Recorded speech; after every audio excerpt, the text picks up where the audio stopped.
turnover of about 7 to 15 every spring. Now, the last 3 years, we've had turnovers of 1. So generally, people are pretty happy. Even if I personally wouldn't want to eat at some of your houses every single day, you guys seem to like them, so that's great. Hey, cool. Okay. One of the ways, if you are not going to rehire your person, one of the ways and this is just part of the learning experience for you since this won't apply to most of you, one of the ways we do hope to keep them around through the end of finals is that if they ever want to work here again, or they want their summer health benefits, or their bonus or unused sick pay, they better finish out through June 11th. Also note, this year we've asked them all to stick around through Friday, June 13th to help with tearing down the kitchen. The closing meeting will happen separately with the housing soups. They are going to advise that all of you guys rent, using your CRF money, pods. And there's going to be apparently some sort of cooled or refrigerated pods per cluster where you can, I don't think they're going to let you put freezables, but they'll let you put, I forget what, I'm not going to say. So, yeah. But long story short, anything and everything that you care about, get it into those pods. Don't let conferences touch it, because conferences will destroy. Okay.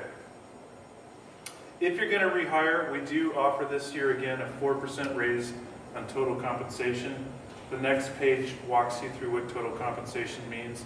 Long story short, it's their salary times the number of weeks of pay and vacation, plus their health benefits for the year. And what I do is I'd calculate 4% out of that. And in the fall, I'll review with you what that means actually in terms of real numbers. When you pay $1,000 in payroll to an employee, it does not cost you $1,000. Returning managers, who can tell me roughly how much $1,000 would cost? Anybody? Okay. If it's a new hire, you add about 23% for a restaurant employee. And if it's someone that has worked for you in the prior calendar year, add about 18%.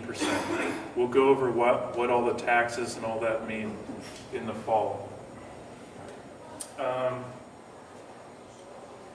So that 4% for us generally represents 2% for cost of living and 2% for performance. If your employee is, quite honestly, you're sitting on the fence and you're not sure you would want to give them a 2% raise, don't hire them. Okay?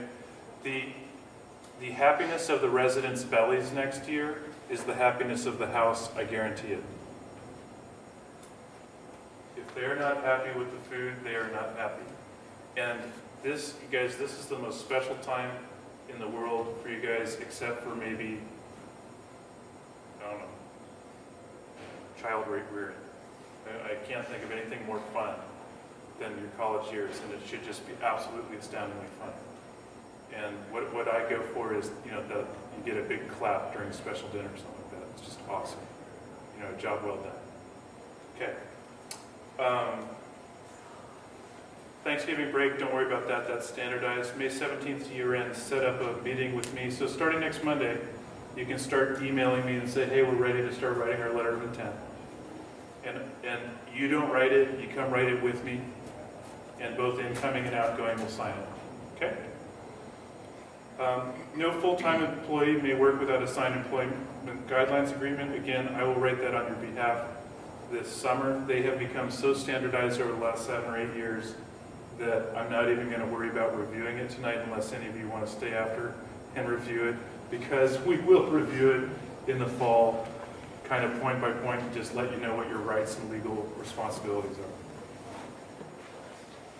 If you're going to hire someone new, I don't want you to worry about it yet. I want you to contact me in late August. We don't do searches now, and the reason being that there's no way to get someone to actually show up on September, whatever that is, 13th or whatever, if you hire them on June 13th. There's no way you can guarantee they'll show up.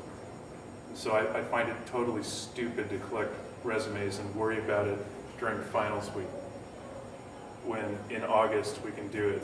And I've been at this for 19 years. It's an employer's market still, of course.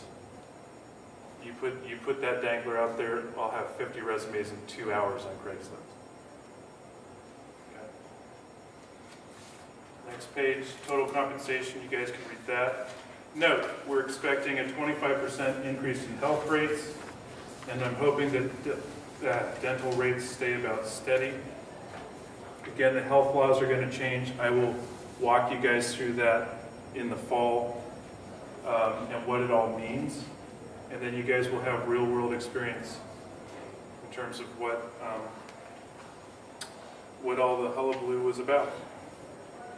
Because, for instance, they are going to, on January 1st, 2011, they are mandating that every single employer buy for every single employee long-term health benefits that don't kick in for 5 or 6 years, and it's a cost of $65 a month.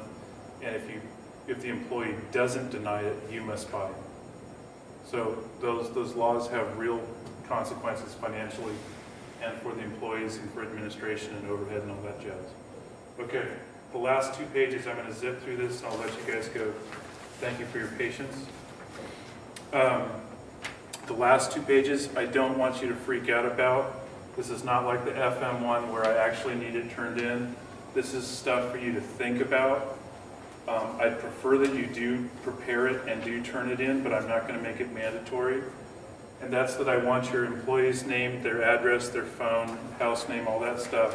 And what I want you to think about is little modifications to the standard employment agreement that your house might want to consider. For instance, do you have a theme? Are you guys doing Monday through Friday lunch, or are you doing Sunday through Friday dinner lunch? Minimum number to be served, maximum number, what is your typical guest load? Are there any special themes or things you want the meals to consist of? In-house straw, as I said earlier on the FMs, KMs, this is your chance to really do your homework. When in-house straw happens from May 24th to May 29th, and you're there, this is one, your first chance to set policies and have to live by them, and have to live with the consequences of unhappy residents. Number 2, it's your chance to find out how many vegans, vegetarians, and allergies you have. And find out quick, because that might influence who your chef is. It really might. What time do you want your employee to serve your meal? It does vary, sometimes by 15 minutes per house, and etc. Hours, if you guys aren't doing 8:30 to 12:30 and 2:30 to 6:30, what will the employees' required hours be? Special dinner. I think just about, does anybody not do special dinner these days? That's what I thought. Okay. And then bonus criteria, just so you know, one of the changes that Zach and I have discussed, and I hope you guys will understand, and I've already talked to the employees about this, there's quite a few employees out there that get a $2,000 bonus, and then there's quite a few employees that get just a week's salary. What we're going to try and do next year is, if they were having bonus, we're going to roll that into their salary one time only, and get everybody on a 40-hour bonus. So basically 1 week's salary for their bonus. And one of the changes next year, because the FMs are going to have to do the QuickBooks stuff with me every month, we're going to ask the KMs solely to be responsible for the payroll reporting. And that payroll reporting is going to be slightly more formal next year, because it will have a gradation scale that we will use in the computation of bonus. I'm getting sick and tired of seeing full bonuses go to employees that should be fired. Because when we go talk to that employee and try and discipline them, they go, well, you guys have been giving me a full bonus, I had no idea anything was wrong. Okay? So, happily, the system is killing right now. We had winter surveys go out, only 2 chefs got 1s out of 5s on those surveys. There were no 2s, and then almost everybody, which means, what, 26 out of 28?